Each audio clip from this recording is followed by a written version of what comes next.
big cities to quaint little towns. Look out for a poster near you or search Cadbury's Secret Santa to find out more. 18 plus, free service on selected products while stocks last until December the 21st. For full terms and conditions, visit cadbury.ie. This week at Dunnes Stores, check out our half-price takeover. With half price on Christmas favourites like Ferrero Collection 32 pieces, was €24, now only €12. Get half-price snacks and refreshments like Oreo ice cream, was €6, now only €3. And grab Deal 8 of our 12 deals of Christmas with 12-pack cans of 7-Up, Pepsi and Club. Half price at just €5.75. Make Christmas for everyone at Dunnes Stores. Terms and conditions apply. Vouchers can be used on next grocery shop. DRS fees apply.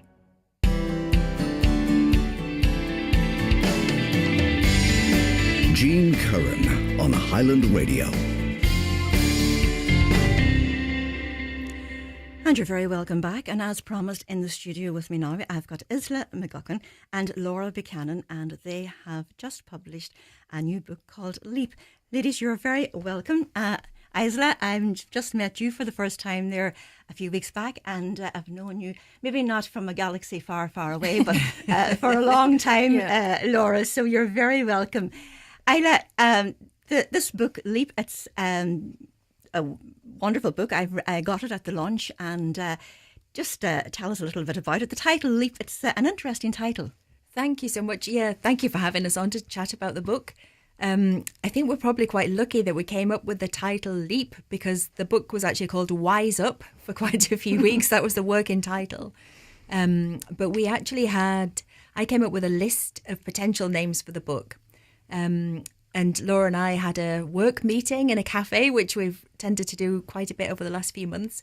And Leap was one of the titles that really stood out for Laura. So I wonder, maybe Laura, you would mention why that was. I was working full time in a job for about 4.5 years, and I met this wonderful lady called Sally Murphy, and she was my mentor, and she helped me transition from being in a full time job to creating a business then. So she said one day, leap and the net will appear. And that gave me the confidence and faith, knowing that I have to decide now. I want to go self-employed. And she said, look, do it, and take the leap of faith, and the jobs will come through. So that's what I did. And the title resonated with me so much, so that was perfect for the book, I thought. And it was just a pure coincidence, really, that the word leap was on my list. So it felt really serendipitous. So that was good, a good sign for the rest of the launch. Mm-hmm. And the aim of the book is it now to inspire people maybe who are afraid to take the leap, put the toes in the water, to take that leap, Isla? I think it is. I suppose being based in Donegal, there are lots of threads that are kind of unique challenges that would be unique to creatives here. So there are some threads in the book about isolation and opportunities and that kind of thing that were kind of common. So I guess it is a book of inspiration. It's also a book of community. I think, it's something that Laura and myself have chatted about, the isolation, not having people to bounce ideas off, and how important collaboration is to the creative process. So I suppose the book is a book of inspiration, but it is community too. That's what we were hoping to achieve with it. And just reading the little introduction that you wrote in the book, you said it was on the long finger for a long time, and you give Laura here the credit for just giving you that little push to get things together. Exactly. So it's funny with publishing, because I have other books that are kind of more traditionally published, but the process for that is so long. You're trying to make a commercial argument to a publisher who's potentially based in Dublin, who may or may not take a chance on a publication that's, very Donegal centric, which was important for us to have that niche, because, as I mentioned before, the challenges that we face are kind of unique to this area. So, yeah.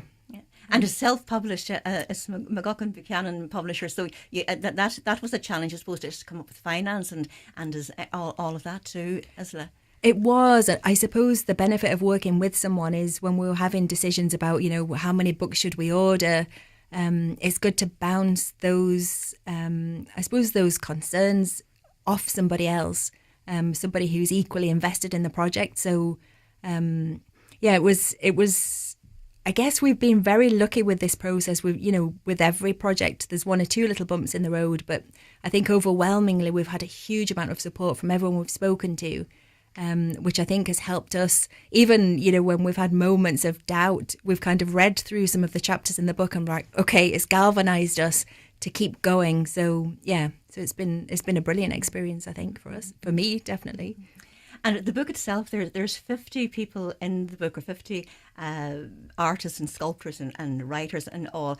And how did you choose them, or were they enthusiastic? Once you got the word out there, could you have 100 if you had wanted to? I think that was the biggest challenge for both of us, was to kind of cut down the number. You could have filled 10 books with, Donegal is an incredibly creative place. It was so difficult to choose the people that we included. What we tried to do was to have a mix of people across different art forms, people at different career stages. So there are people starting out, there are people looking back and reflecting on a long career. So we're trying to have a mix of people and art forms to keep it interesting. So, but yet we could have filled 10, 20 books, Mm-hmm. easily. And I see the first one there is Daniel O'Donnell. Laura, just maybe give us a little rundown on some of the ones that come to mind to you. Daniel was great to talk to. He was so open about his career and his encouragement. And he said to treat people, if they're famous or just, ordinary people in the street, the same, because they're just important, how you treat people. And yeah, there's so many different creatives in there and so much good advice. Everyone came up with their own perspective on things, and it's just lovely to read through. It's a book that you could pick up and just start from any page and get something from it. Mm-hmm. And I think as the term, maybe it's a coffee table book that is something that you can pick up and leave down. Mm-hmm. And I see, as well as Daniel, there's a few names like, Curran Kelly and yourself and Isla here, mm-hmm. and Denise Blake and Eamon Boner. They're names that come to mind to me, Redmond Heritage. So maybe could you think about a few examples of Isla or Laura that you'd like to share with the listeners? I think the key thing for us was, when you had, there were two architects, for example, in the book. And I think their approach, you think potentially, why two architects, but their chapters are completely different to each other. There's a really interesting layout in one of them where there's an A to Z of creativity. And then Tala McGowan, who a lot of people will know, spoke about the place and the heritage and the traditions of the place and how he draws inspiration from sea and landscape. So his was a really poetic entry. So there were, two completely different approaches from people in the same industry. So I think that was the beauty of it. You could have actually had, say, 40 or 50 writers and would have each come up with something very different. Maliki Doyle, for example, who's a children's author, also wrote his entry in kind of verse form. And then you mentioned Denise Blake, who is a poet, and she wrote a really kind of reflective narrative piece about, I suppose, believing in herself. So hers was very reflective. So, just different approaches from the different art forms, I think, does make for a really, really interesting book. Mm-hmm. And I love the format of the book because you've got the story from the writers or sculptors on one side, and then you've got just a little quote of inspiration on the other. Was that your idea, Laura? It was, yeah, just to keep it simple and easy to pick up and just to keep it colourful and creative itself. So, yeah. Mm. And I know from, as I said, we met a long, long time ago, not a galaxy far away, as I said at the beginning of the interview. But your background was in art, and do you find that this, just doing something like that, I suppose it's the same thing, but it's slightly different as well? Yeah, like I studied fine art in university, and I've been doing lots of graphic design work in my career.